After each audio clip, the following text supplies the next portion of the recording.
Welcome to the Scratch Golfer's Mindset Podcast, the show committed to helping you dismantle the destructive mindset programs keeping you stuck in the proverbial bunker of poor performance so you can get out of your own way and play to your potential.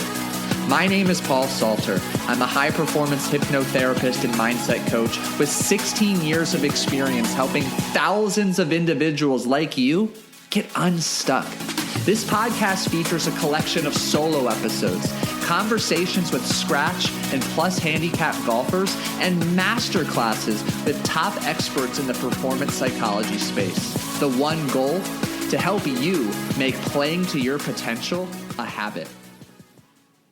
It's Monday, January 20th, 2025, as I'm recording this episode. Tomorrow, I'll be at the PGA Show of America just up north in Orlando, but I would like to begin this conversation with a simple question. How about them Redskins knocking off the Detroit Lions in their own stadium, Saturday night primetime? Could this be the year? Oh my goodness, as a lifelong Redskins fan, this has been an intoxicating ride, a dream come true after 3+ decades of misery. And to make it even sweeter, to learn that by advancing to the NFC Conference Championship, Dallas is now the team with the longest drought, having not reached the conference championship since, I think, 95 or 96. Oh, it is just so wonderful to hear. I love to see Dallas suffer. And the fact that now we get an opportunity to knock off division champ Philadelphia, buckle up, because I will lose my shit when we win and go to the Super Bowl. But I digress. Let's backtrack. Welcome back to another episode of the Scratch Golfer's Mindset Podcast. I'm thrilled you're here, and we're doing something different today. I am so grateful that you tune in to hear the conversations that I have with phenomenal guests across the professional golf and high performance psychology and mindset space. I want to flip things today. I want to give you an opportunity to learn more from me and about me when the role is reversed. I had the privilege of joining Michael Leonard from Wicked Smart Golf, who has now become a good friend. He was on my podcast, episode 56, and I had the pleasure of joining him on his podcast, episode number 334. And in today's episode, I am simply sharing the replay of that conversation because not only does Michael do a phenomenal job asking key specific questions, leading and engaging and inspiring conversation, there's just a theme of messaging that you need to hear. And I feel compelled to share it with you because I see it so often. You know what to do. As someone who spends, have an imagination, a couple hours per week listening to golf podcasts, consuming golf-specific content, but remains stuck in a pattern of 2 steps forward, 3 steps back, you're starting to recognize that something needs to change. And I like to say you can't change unless you change. And I know Michael's a big fan of saying if you want to be better, you need to do better. If you want to be different, you need to do different. So today we are going to pull back the hood, the curtain, if you will, and dig much deeper into understanding how to reprogram your subconscious mind for better emotional control and why you need to train your mind off the course, away from those 18 holes to become the best version of yourself and the best golfer you can possibly be. And on that note, I remind you, if you're serious about getting out of your own way, playing to your potential, if you're sick of being bogged down by the same destructive mindset programs, limiting beliefs, and toxic emotions, asking for help accelerates results. And if you want to learn more about the phenomenal results my clients are experiencing, both on and away from the course, if you want to take the action step to put your needs and your goals first and schedule a mindset coaching discovery call with me, The links are in the show notes below. But without further ado, please help me welcome myself to the show. All kidding aside, enjoy the conversation with Michael, and I'll catch you at the end of this episode. All right, Paul, thanks so much for being a guest on Wicked Smart Golf, man. Excited to talk with you today. Yeah, absolutely. Thank you so much for having me. Yeah, man, you got a cool story. I'm excited to kind of dive in. You've been all over the place. I feel like I've listened to you on a bunch of podcasts and helping golfers with the mental game, which is obviously a big component of playing Wicked Smart Golf. So that's kind of the first pillar. I don't know how much you know about Wicked Smart Golf, but the first one is all about mastering the mental game because it is, like you said, such a big part of this game. It's not everything. I wish it was because it's a lot more fun sometimes, but unfortunately, we still got to practice and work on our short game, swing, all the other stuff. Mm-hmm. But if you don't have the right mindset, things get really tough. So before getting into kind of your expertise now and how you're helping golfers, share a little bit of your background because I know you used to be in the fitness world and have kind of transitioned now to high performance coaching, but take us back a little bit because it's a cool journey you've been on. Yeah, I appreciate it. So picture a multi-sport athlete in high school who at 16 years old is a whopping maybe 5'3" on a good day, 110 pounds soaking wet. Incredibly small, vertically challenged, struggling to keep up with all of my peers who are bigger, stronger, faster. And this was a disadvantage for a long time for me. I mean, fortunately, I can claim 6 feet now. It just took me a little while to get there. But I was looking for every edge I could get to keep up with everybody else. And, this was growing up at a time when Michael Jordan is beginning to really step into his prime. Then we have LeBron James. And I'm just fascinated by how they can spend roughly the same amount of time in the gym and on the court as their peers and be leaps and bounds better than them. So that planted a seed of fascination with the psychology of high performance. And I began to latch on during those vertically challenged years to, okay, I need to eat well. I need to live in the gym. But what can I do in terms of getting out of my own way to cultivate that grit, that persistence and perseverance to outlast my peers? So the seed was planted to gain the psychological edge from a very young age. And that ultimately kind of led my direction in growth as I got into college and got into the first couple of jobs, which I was a high performance dietitian for a long time. And my very first official job out of college was working with collegiate, professional, and Olympic athletes. So selfishly, to be candid, I had a front row seat in front of the best athletes in their respective sports. And I took every advantage I could of that opportunity. I was a sponge. I was asking completely non-nutrition related questions to learn more about what made them tick. Why were they so much better? And this was a great opportunity for me for so many reasons. But really what stood out for me was it helped form a non-nutrition specific foundation of coaching. Despite being a dietitian, I talked very little about food. I had this foundation rooted in the psychology and the emotionality of achieving significant, sustainable results. We fast forward 10 years, and you and I were joking about this before we hit record. I always had a passion for the game of poker that I repressed until finally I had to let it out, and I pursued poker professionally for a couple of years. And what stood out to me very early on, I was a live cash game player, was that as soon as I actually made this a profession, and you put the pressure, the expectations on yourself, I was incredibly scared. I was playing fearful. I was playing with a scarcity mindset. I was sabotaging myself. And for lack of better terms, I was lighting money on fire. So I had to find a way to get out of my own way. And this is where I hired my first mindset coach, who happened to be a credentialed hypnotherapist. She helped me tremendously on the poker table, but far more valuable to me, she helped me indescribably in my personal and my professional life. So much so that I still work with her to this day. Many, many years later, I found the courage and confidence to walk away from nutrition coaching, go all in on mindset coaching, obtain my credential as a hypnotherapist, and have continued to mentor and train under some of the top hypnotherapists in the world to bring my skills up to that next level. Yeah, that's there's a lot to unpack there. First off, I don't know if you realize I was 4'10" when I went into high school, so I understand the vertically challenged years. I didn't get to 6. I'm at like 5'10" maybe on a good day. So it's pretty funny though.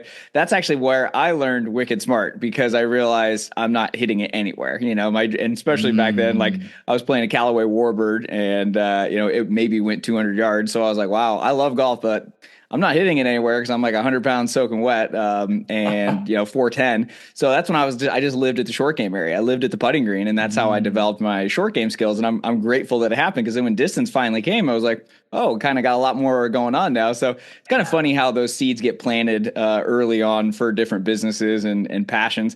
I am curious too. I'm not a poker player. Like we joked about, after a few cocktails, I think I'm really good at blackjack because I watched Spacey and 21 too much, but definitely not good with gambling.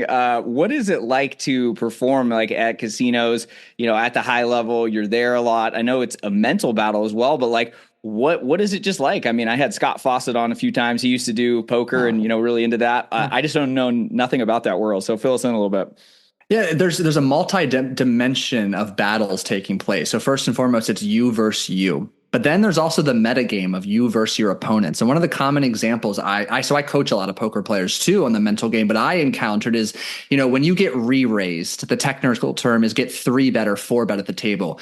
There is an unconscious reaction that may be triggered where you feel personally attacked, like you're being bullied at the table. And not only is it your livelihood and your self-respect, but your hard-earned money at the table. So it feels like there is a personal vendetta out against you. So you have to navigate that amongst a sea of unconscious reactions where you're navigating, your relationship with money, the pressure and expectation you put on yourself. I mean, just like we joked about before hitting record, the game of golf is a beautiful mirror for personal development, as is the game of poker. You learn very quickly how little emotional control you have and where you have an opportunity to grow.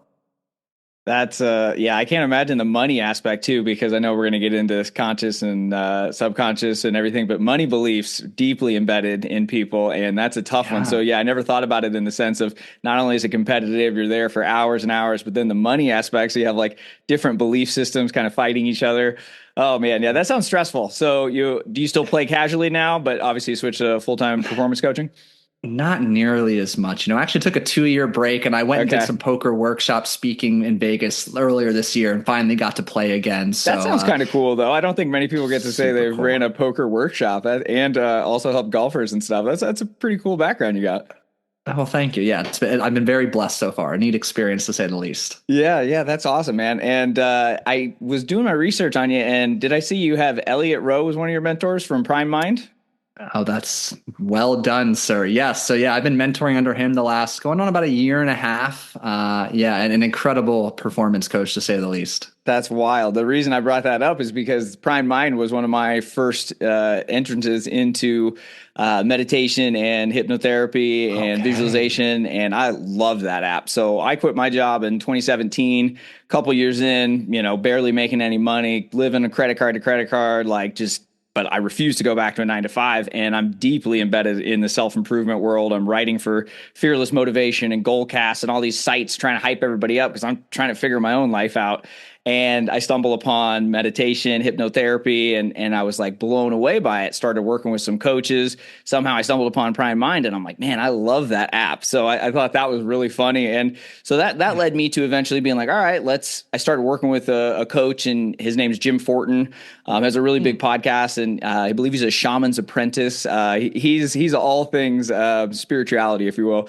And he talked about, going and doing hypnosis in person, going to an actual hypnotherapist. I liked the apps. I felt like it was really good, but I was like, you know what? My life was I'm going to be honest, pretty low point at that time. I was struggling. I had no idea what I was going to do, how I was going to get out of this hole I dug. But I was like, I got this thing between my ears. I just got to figure out how to fucking use it. And I really had a lot of success with hypnotherapy. So before I share my whole life story with everybody, what is hypnotherapy and how can it help anyone before we even get into golf? Yeah, I appreciate you sharing that. And I think it's interesting and important to note that many people who come to me, golf, poker, high performance, otherwise, hypnosis is more or less a last resort. They feel like they've tried everything, whether it's traditional coaching, talk therapy. So I just share that to normalize, kind of like you felt like things just hadn't worked. You know what to do, but there's that resistance, that invisible gravitation. What's going to happen? What's a couple $100 at this point? I didn't feel like there was any downsides. And the more you start to study the mind a little bit, it kind of makes sense. So I won't spoil this for you, but I think that is good and important to break it down because this stuff is scary to some people because it is so misinterpreted and misunderstood. So I guess elaborate how everyone can benefit from it and why it does work. Yeah. So first and foremost, what is hypnosis not? That is where we have to begin because thanks to Hollywood, Las Vegas. Everybody thinks I'm going to get on Zoom with them and I'm going to dangle that pocket watch. I'm going to say, you're getting sleepy. I'm going to get you to cluck like a chicken. And truthfully, if that's what you want to pay me to do, we can make that happen. But that is completely unlike anything that I do. So hypnosis is not mind control. It's not brainwashing. It's not me extracting your deepest, darkest secret. You are awake, alert, conscious, and in control every step of the way. Hypnosis is a fancy way to stay achieving a state of deep relaxation with the intention to make positive change.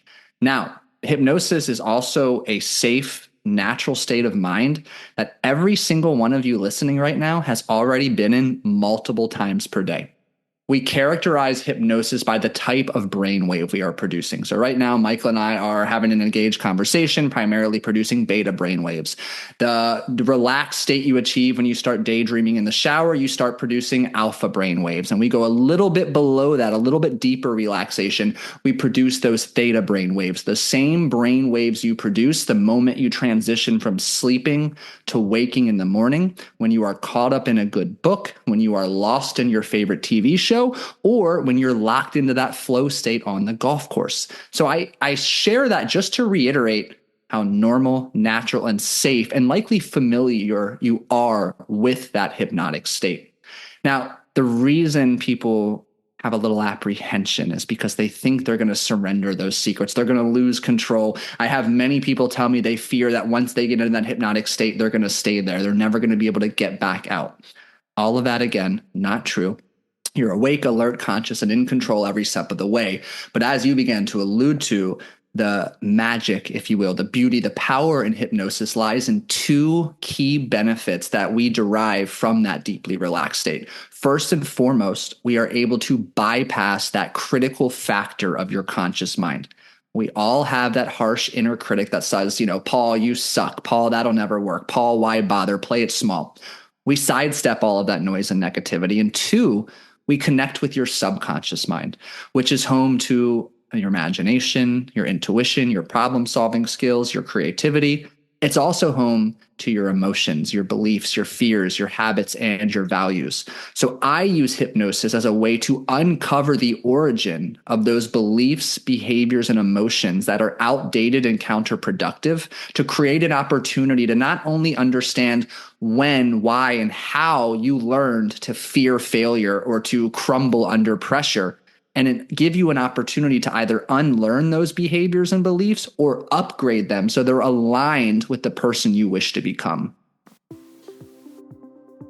Hey, quickly, I have a hunch that if you're experiencing impatience, frustration, and a lack of follow-through on what you know you need to be doing on the course, these same emotions and sabotaging behaviors also plague you off the course. When you invest in your mindset, the benefits ripple through every corner of your life. As a high-performance hypnotherapist and mindset coach, I help uncover the origin of the toxic emotions and destructive mindset programs holding you back so we can release and dismantle them, creating space for confidence, belief, and trust in yourself and in your game. The result? You play more freely as doubt and fear fade, which makes room for a sense of control and quiet confidence. Interested in leveling up on and off the course? Use the link below to schedule a mindset coaching discovery call with me today. Yeah, I mean, it really, I always joke with guests like you that are, we're mindset people. I wish they taught anything like this in school, God forbid. The reason I realize they don't, though, is because they don't want people to know how to use their mind and think for themselves, because then the whole system would fail. And so I don't, well said. I don't think I have to really fight you on that. I think you would agree there, because it really is powerful, because then you realize there's a lot of stuff that we just aren't that go take this pill, go do this. And it's maybe we just figure out how to use our mind and things are going to get a lot better, and we're not going to rely on big pharma the whole, rest of our lives. And so I love this topic. And just to share my story a little bit with the audience, to kind of let people know, it helps with everything. I went in originally for kind of just anxiety. I don't know if it was depression. It was just I had no idea what I was doing, and the voices in my head would not stop, pretty much. And I remember the first time I went, the next day, I was walking to the gym. It was really early in the morning, and all of a sudden I heard these birds chirping, and I had this weird thought, and I was like, holy shit, like, have they always been there? And I realized that the voices in my head were just quiet for a little while. And I had just kind of had this like calming effect that nothing else, transcendental meditation or breath work, nothing else had quite done this level of it. And I was like, wow. And so it really helped with the anxiety piece and the ability to get out of that, like, information overload and like go and actually do the things that would grow my business and get me out of this hole I dug. And like, so that was like the first thing I realized. And then I was like, wow, I'm really starting to see success with it. Let's see if I can get it with golf, and I was trying to go pro. I went to Q school and I was getting ready to go to Q school actually. And so I started doing it for golf and I was like, wow, this stuff really works. And we got into confidence and different things. So I think it's cool because, whether you're smoking or you eat too much or you need help with golf, like it really does help with everything. And you touched on it a little bit because of the ability to tap into the conscious or the subconscious. So kind of explain the difference between the two, because again, everybody forgot to tell us that in school. Yeah, absolutely. So your conscious mind is where deliberate thought and awareness reside. It's where, we are living right now in this conversation. And to give another relatable example, if you go to traditional therapy, which I'll be honest, I've had some positive experience with it myself. I think there's a time and a place for it. Traditional therapy, you're talking at the conscious level for 60 minutes, and there can be value and benefit there. But oftentimes where we run into an issue is the lack or the plateau of progress, because at that conscious level, we're never getting to the core of the issue. Your subconscious, like literally beneath that awareness. So it was Freud who popularized the iceberg theory of the mind. If I want to give you more of a mental visual framework to see, if you picture an iceberg, well, researchers estimate 90% of the iceberg structure we cannot see. It's below the surface. So if we use that analogy to contrast with the subconscious and the conscious mind is the tip of the iceberg. It's what we can see. It's the thoughts and awareness we can tangibly feel and experience now. Whereas the subconscious is beneath our level of awareness, where our emotions, which are basically just pre-programmed unconscious reactions, reside, where our memories reside. And when you begin to understand how the subconscious operates, that its primary objective is just to keep you safe. When you understand the subconscious is irrational as hell and outdated, yet still wants to keep you safe, you can work with that. When you understand the subconscious literally wants to bring your thoughts to fruition, you can plant the appropriate seeds that nourish and blossom as you need them to. Yeah, I was always kind of explained to it like it's a program running a tape, but you have to go in and switch the tape out. Like the problem is it doesn't, say this is a good one or a bad one. It's just running the tape of our old programs. I think Dr. Bruce Lipton talked about that a lot. And so it's like when you understand that we just got to change the message on that tape because it's just, repeating those old patterns. And a lot of it really comes from our youth, right? So explain kind of 0 to 7 and how we're like sponges at that point. Yeah, I'm so happy you use that tape analogy, because literally, despite being, a hypnotherapist, what I'm actually doing is dehypnotizing you. Mm-hmm. You've been conditioned, particularly those impressive formative years, ages 0 to 7. I talked about the benefit of that theta brainwave state, which is what you achieve in hypnosis. For the first 7 years of your life, you are walking theta brainwave state. And as you can begin to connect the dots of what Michael and I are sharing, is you are in that sponge-like state. You are incredibly receptive and accepting of suggestions. You download all of the little intricacies of how topics are talked about: money, love, society. You pick up on both the conscious and unconscious, the verbal and nonverbal cues. And scientists estimate by the age of 7, 95% of your belief system is formed. What you believe to be true about yourself, about other people, about life, what you believe, and this is where I do a lot of my work, what you believe you are deserving, worthy, and capable of is mainly formed before the age of 7. And as you can imagine, that just hardens and crystallizes with each passing year. So as I get into working with an individual, I use hypnosis to uncover the origin of these beliefs. When did you believe you weren't capable of achieving a goal? When did you believe or learn to believe it's not safe to have success?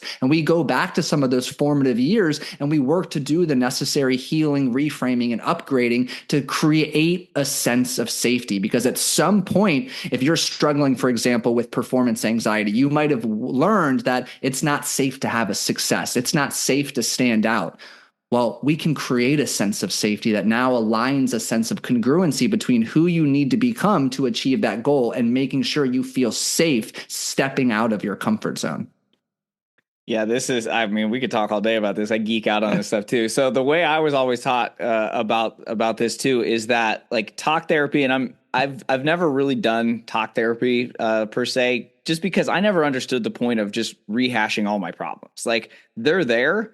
Like, let's do something. I'm a doer. Like when somebody comes to me with a problem, I have zero empathy. Usually I'm not, my girlfriend reminds me of this. Like, it's not something I try to be. I'm just a problem solver. You know, Tony Robbins is like, let's focus 5% on the problem, 95% on the solution. That's kind of my outlook on golf, life, anything. So it's like when I started to go to hypnotherapy, what I liked is like, I don't have to figure out like, you know, oh, my dad got mad when I was young, so that's how I learned anger. Like, yeah, I'm sure that like comes in, but now it's like, how can I be more mellow out on the golf course? And we start to rewire those tapes, and we start to just, you know, I'm an impatient guy, and I probably always will be. I like to move fast. So I like, you know, you get it, but I like with hypnotherapy because it's like, you don't have to spend years and years rehashing it. Like you can see results pretty quickly because you're that gatekeeper, the conscious mind is just, he's taking a nap and you get to go right in there. Right. So that's how I always understood it. Is that kind of, am I on the right path? Spot on. And I'll back up how well said that was with some research too for the listeners. You know, there was a research review done, you know, a big meta-analysis of dozens, if not hundreds of studies. And believe it or not, it was done 54 years ago, 1970. And what it did was compare all of the available literature, and they used, just bear with me on the terminology. They, instead of, you know, how impactful was the session, they use like recovery rate or impact rate. But basically, they compare the impact or the positive impact of those engaged in traditional talk therapy versus those engaging in hypnotherapy. And what they found was, on average, those participating in traditional talk therapy experienced a 38% positive recovery. Nothing to write home about. Even more, that 38% recovery came after an average of 600 sessions, which, for those of you counting, is more than 10 years of weekly therapy. That is wild. Right? But just because of the point you mentioned is you keep talking about it at the conscious level, you're just ingraining those neural pathways. You're firing and firing them. It just continues to be the norm. So then we contrast that to hypnotherapy. And what researchers found was, on average, those participating in hypnotherapy experienced a 93% recovery. I mean, hey, that's an A in my book, but even more after an average of 6 sessions. So safe, fast, effective. Yeah, I guess it's a better business model for talk therapy. You know, you just got to keep people coming back for 600 sessions. But yeah, that's if you're really, you know, and again, I'm not saying that there aren't benefits to it. I just personally don't have them with it. I just really haven't dug in because I've liked hypnotherapy and other, you know, visualization and different things that we'll talk about. But I'm glad you just kind of broke that down. And to me, actually, in my next book, I spent a big part of the first section talking about self-image. And, you know, that is a part of our beliefs, and it's everything that we've, you know, created, like you said, in those first 7 years.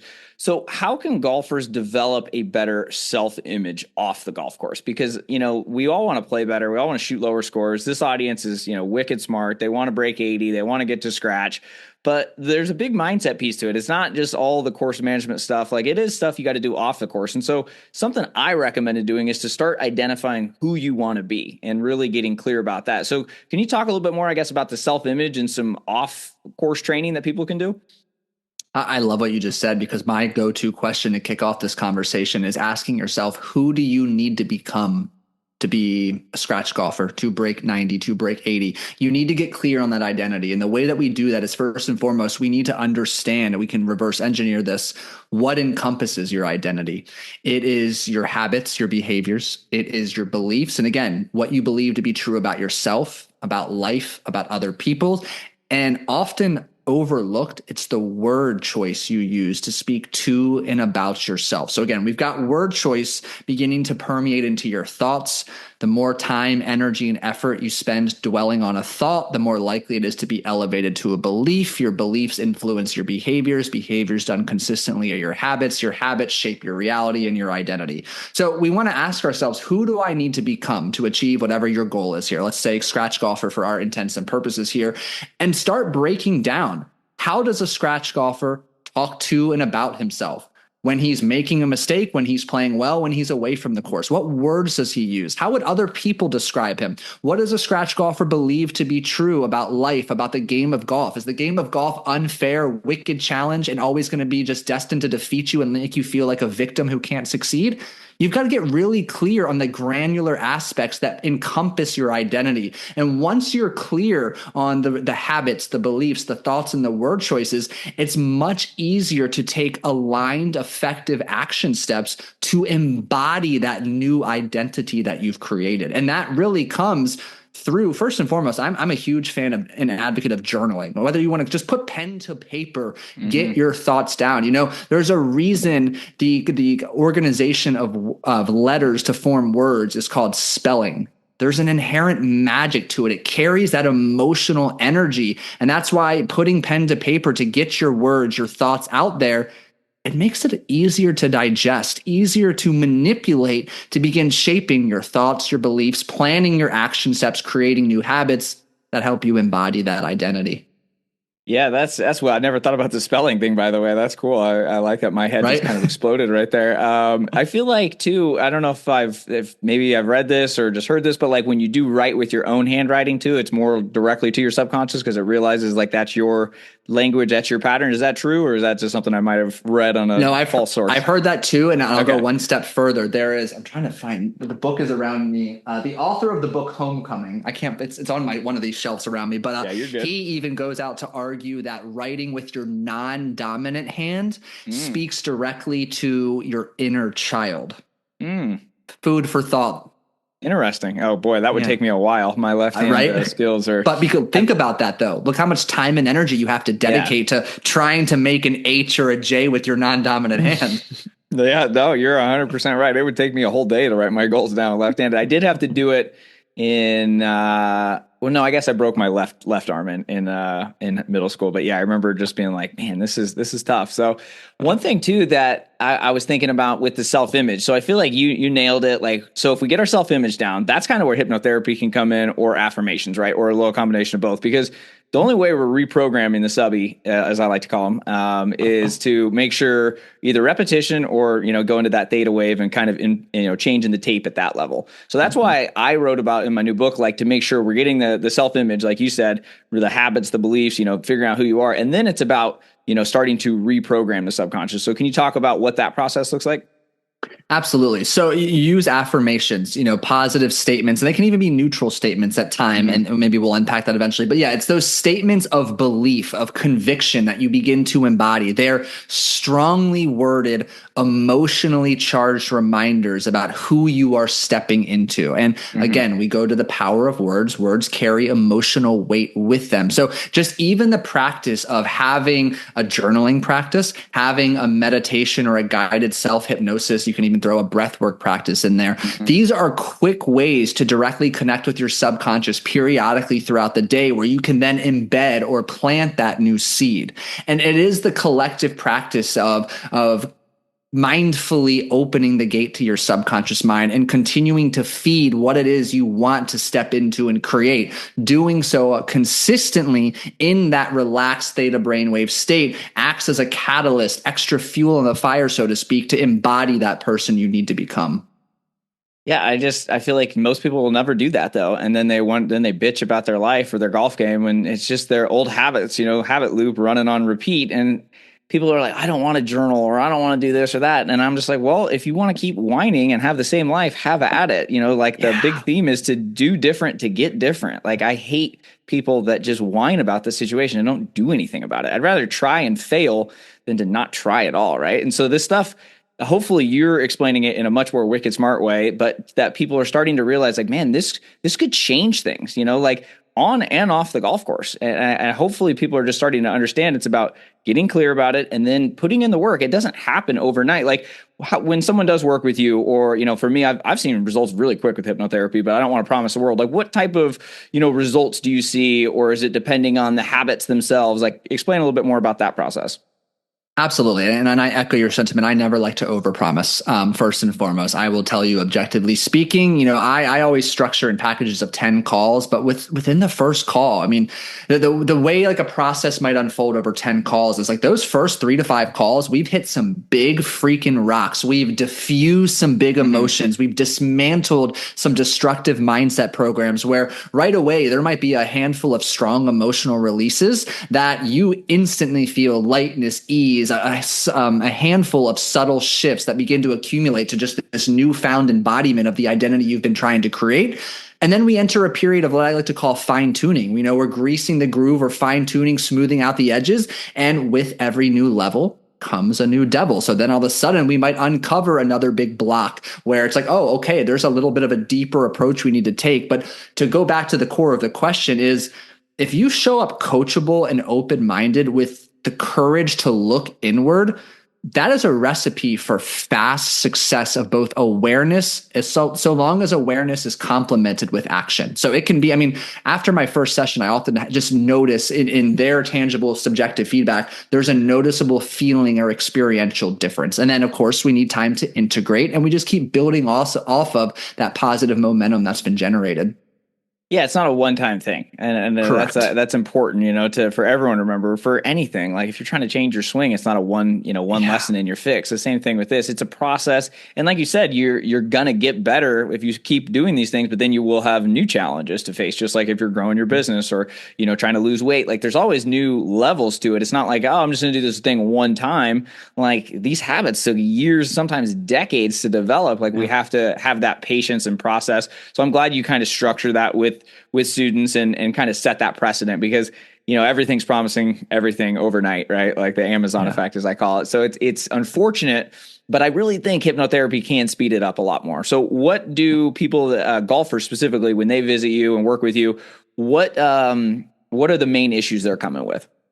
Yeah, and I'm going to add one note, then I'll dive into all things golf. I always think it's important too. People ask me like, how many sessions is it going to take? Well, I just shared, I always start with the package of 10, but there's a reason, me personally, I've worked with my coach and hypnotherapist for more than 6 years. So again, I find that people who are truly dedicated to reaching their potential, they just want to keep getting better. There's always little tweaks and adjustments, subtle shifts that slowly but surely accumulate to pack a powerful punch of positive change. So again, it is just a commitment there. It is not a quick fix. It's like getting some momentum, it's like the snowball. Like it just keeps building. Absolutely. Okay. So golf, all things golf, confidence, doubt, fear of success are the big three. And what's interesting, let me stop you, because that's exactly what the first thing I went to with my hypnotherapist was. What'd you say? Confidence, doubt, and pressure? Fear of success, pressure. Oh yeah. I'm not kidding you. Those are the big three, like 100%. So I can relate.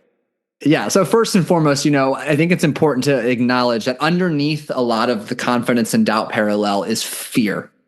And as a human being, which I'm assuming you are listening to this episode, is you are hardwired with 3 core fears: a fear of judgment, abandonment, and rejection. I call it the fear jar. And that's because centuries ago, if you were judged or rejected by your tribe and ultimately abandoned, well, guess what? You either starve to death or you're eaten by a saber-toothed tiger.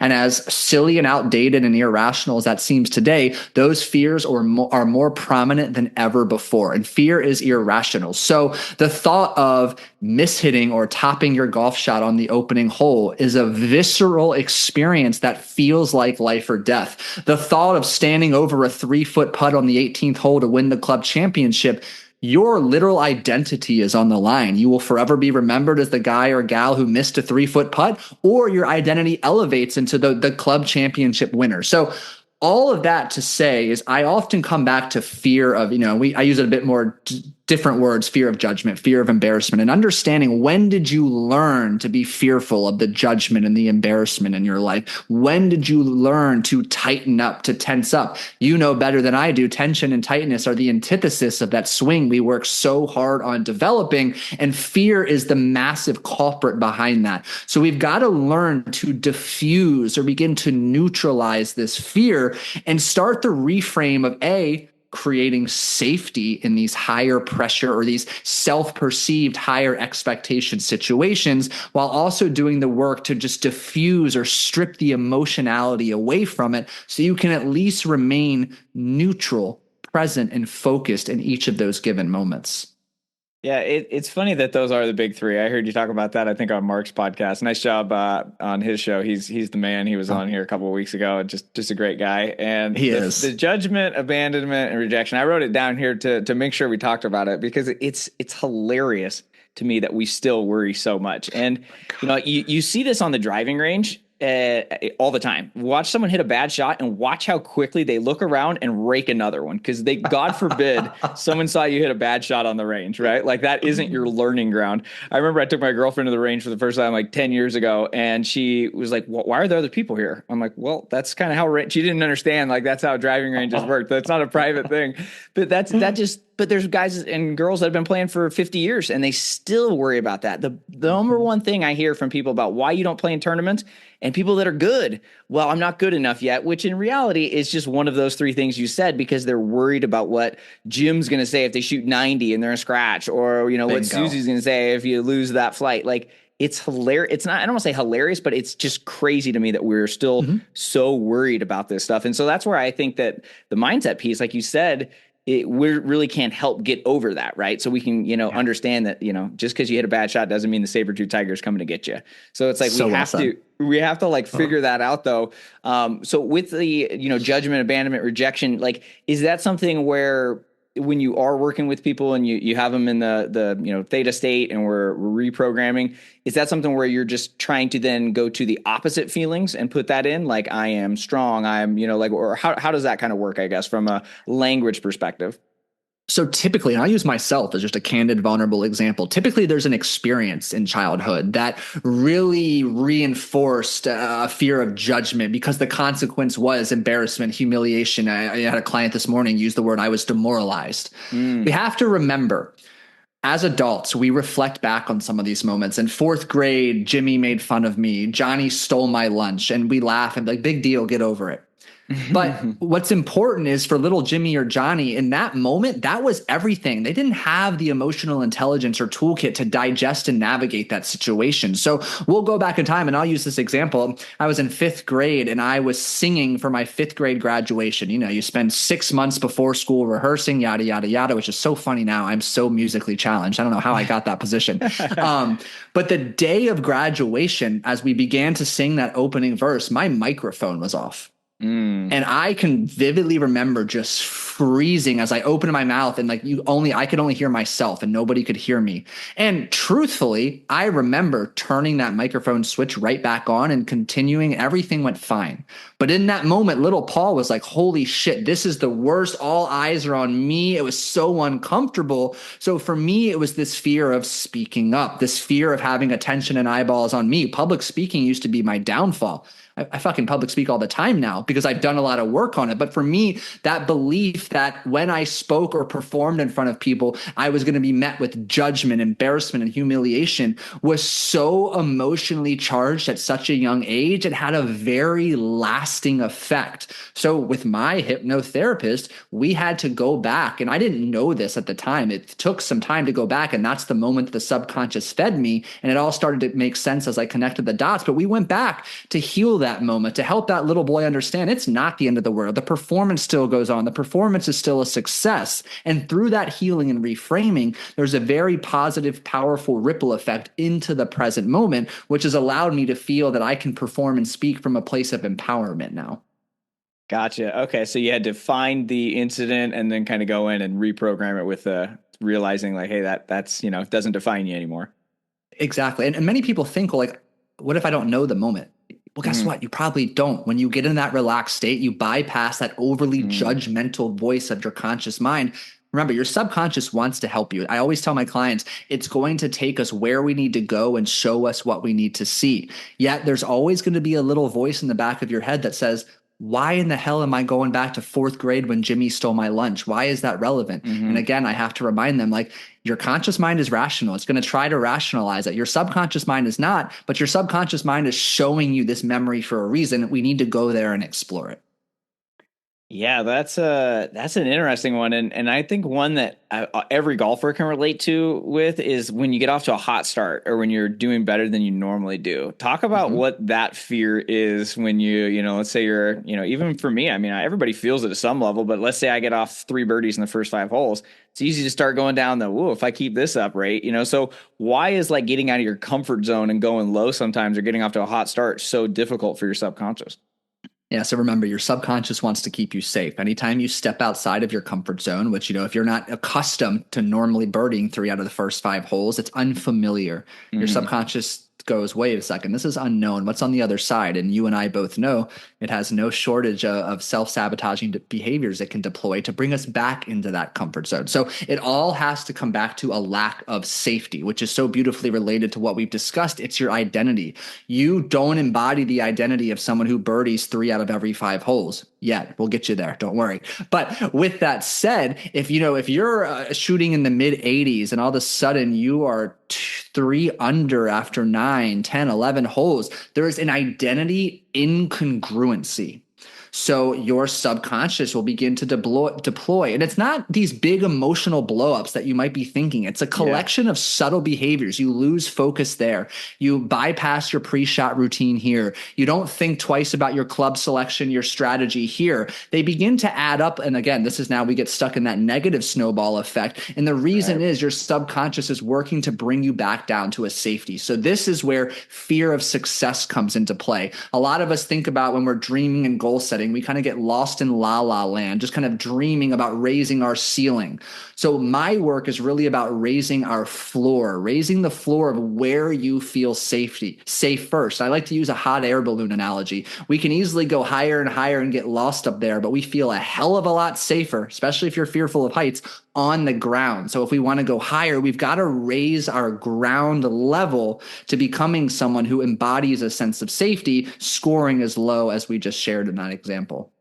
It's funny too, because it can go the other way. If you get off to a terrible start and you're just like, and then you give up, quote unquote, stop trying, Mm-hmm. and then all of a sudden you level back out. It's funny how so that's why I wanted to talk so much about the self image portion of it, because it's like if we're incongruent with our belief system, it's easy to, like you said, self sabotage. And it doesn't say, hey, I'm about to self sabotage you. Like you said, it's like, oh, I'm going to worry about what the group behind me thinks, or, I'm going to stop my pre shot routine. Like you said, like, it's funny how these little triggers can kind of do it. What should people think about then? Let's say you do get off to a hot start. What are some words or statements or thoughts you could have to say, hey, this is where I'm supposed to be?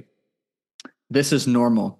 I expect this. And I'm also a big fan of on the course breath work as a Mm-hmm. way. I like to liken breath work to a dial or a control system. We can use our breath to turn down the dial of doubt, of fear, to turn up the dial of confidence, but most Mm-hmm. importantly, to regain focus in the present moment. That present moment presents an opportunity for clarity, to feel and experience a sense of groundedness where we can connect with ourselves and remind ourselves, I deserve to be here. I've Mm-hmm. put in the work. This is normal. I expect this. And we have to be frank, the first time you're starting to really drop your score, and this is especially true for someone who's breaking a milestone, breaking 80, shooting par, shooting under par, you might have to have dozens of micro moments where you're refocusing those last 6 holes.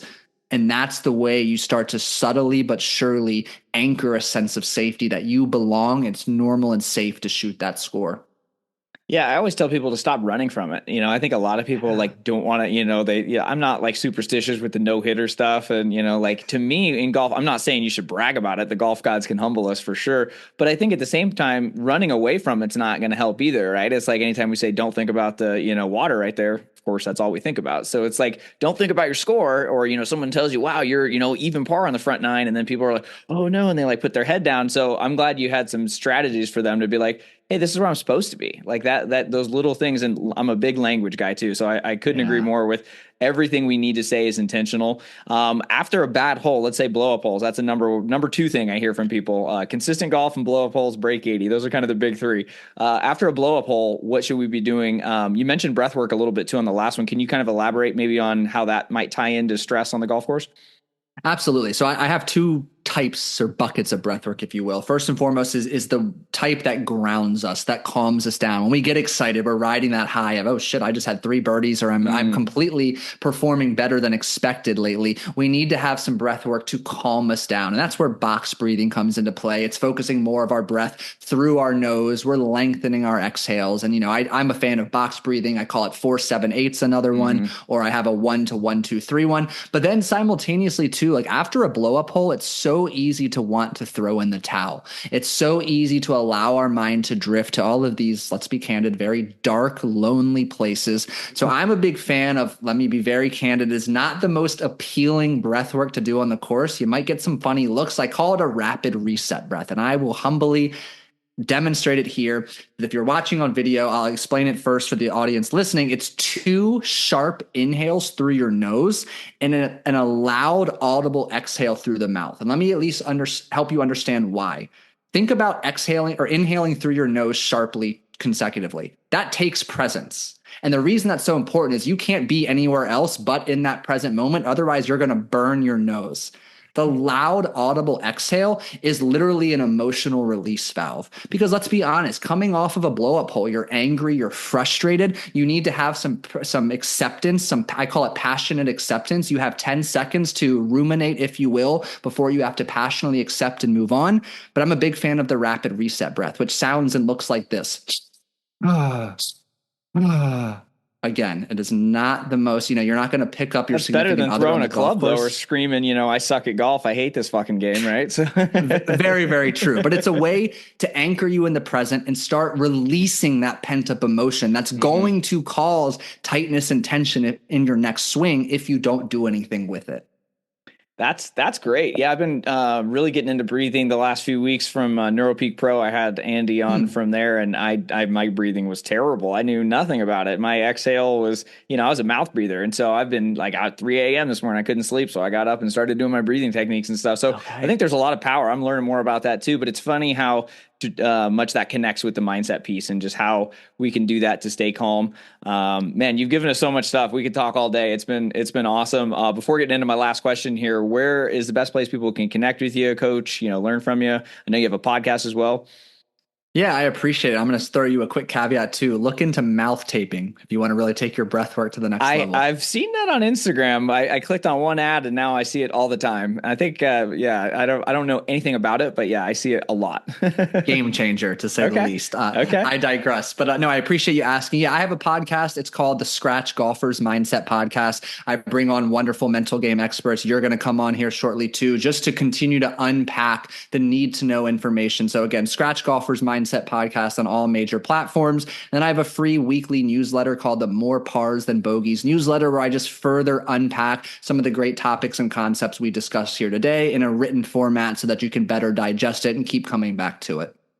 Fantastic. Awesome, man. You also mentioned you have a child on the way. I was thinking this kid is going to be wicked smart, because 0 to 7, we already talked about, is going to be really important years. I feel like you're going to be programming for success on your child. So congrats on that. But I wanted to know, what's the one thing you think every golfer should know about the mental side of the game? That's a great question. And thank you so much for the kind words. The one thing they should know is that you have the power literally between your ears to accomplish anything you desire. And more importantly, you deserve anything that you desire. And it all starts with between your ears. That's so true. Like I said, nobody gave us this manual. And so that's why we're doing our part out here to hopefully help people and get a little bit smarter and hopefully have a little bit more fun. Thanks again for being on, man. It was an awesome conversation, one of my favorites. So I appreciate you spending time with us today. Yeah, thank you for having me. Looking forward to doing it again on mine. Hey, thank you so much for tuning in to another episode of the Scratch Golfers Mindset Podcast. I know you found immense value in that conversation with Michael. So go take action. Listen to the episode again, or revisit the notes you took while listening to the episode and put them into action. Newfound awareness, learning something new. It doesn't have nearly as much value or potential for positive impact if it is not acted upon. And the faster you take action on newfound awareness or knowledge, the deeper and faster it becomes integrated so you can continue to take strides towards playing to your potential at an accelerated rate. I sincerely thank you for listening. I would appreciate you taking action to leave a genuine rating and review on Apple Podcasts, Spotify, or wherever it is you are listening to today's show. Have a phenomenal weekend ahead. Hit 'em straight, and I'll catch you in the next episode.